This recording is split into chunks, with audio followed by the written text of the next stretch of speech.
Hello viewers, আসসালামু আলাইকুম। আজকে আমি আপনাদের তৈরি করে দেখাবো গ্যাসের চুলায় বিস্কিট তৈরি। তো যাদের বাসায় ওভেন নাই তারা কিন্তু এই রেসিপি ফলো করে ঝটপট বাসায় আপনারা বিস্কিট তৈরি করে নিতে পারেন। তো বিস্কিট তৈরি করার জন্য এখানে আমি নর্মাল টেম্পারেচারে রাখা একটা ডিম নিয়ে নিয়েছি।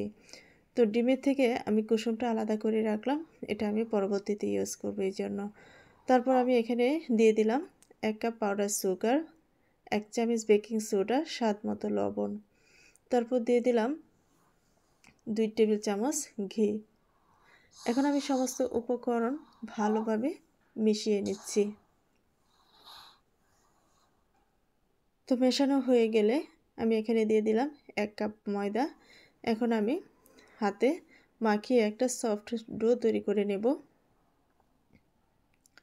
তো এখানে আমার আরও কিছু ময়দা লাগবে। ডোটা নরম হয়ে গেছে, তাই আমি আরও কিছু ময়দা দিয়ে ডো তৈরি করে নিচ্ছি। তো দেখুন আমার ডো তৈরি করা হয়ে গেছে। এখন আমি এটাকে 10 মিনিট রেস্টে রেখে দিব ঢেকে। 10 মিনিট পর আমি চলে আসলাম। তো এখন আমি অল্প অল্প নিয়ে বিস্কিট তৈরি করব। যে যেরকম শেপ দিতে চান এরকম শেপে বিস্কুট তৈরি করে নেবেন। তো এখানে আমি গোল গোল করে বিস্কিট তৈরি করে নিচ্ছি হাতে চেপে চেপে। তো এভাবে আমি সবগুলো বিস্কিটই তৈরি করে নেব। তো দেখুন আমি সবগুলো বিস্কিট এভাবে তৈরি করে নিয়েছি। এখন আমি এখানে ডিমের কুসুমটা ব্রাশ করে দিব বিস্কিটের উপরে, তাহলে বিস্কিটের কালারটা দেখতে সুন্দর হবে। তো আমি সবগুলো বিস্কিটের উপর ডিমের কুসুমটা ব্রাশ করে দিচ্ছি।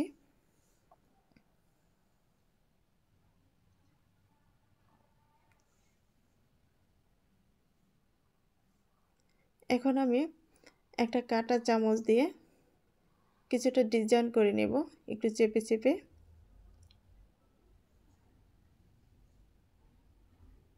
তো ডিজাইন করা হয়ে গেলে এখানে আমি কিছু বাদাম কুচি দিয়ে দিচ্ছি। আপনারা চাইলে এখানে সাদা তিলও দিয়ে দিতে পারেন। তো বাদাম দেওয়া হয়ে গেছে, এখন আমি এটাকে বেক করে নেব। তো চুলায় একটা পাত্র বসিয়ে দিয়েছি।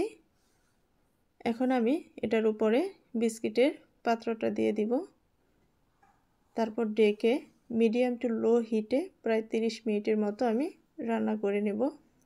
তো দেখুন 30 মিনিট পরে বিস্কিটটা দেখতে কত সুন্দর হয়েছে। তো এখন আমি চুলা থেকে নামিয়ে নিচ্ছি। তো আপনারাও চাইলে কিন্তু এভাবে বাসায় বিস্কিট তৈরি করে নিতে পারেন। তো আমার আজকের বিস্কিট তৈরি কেমন হয়েছে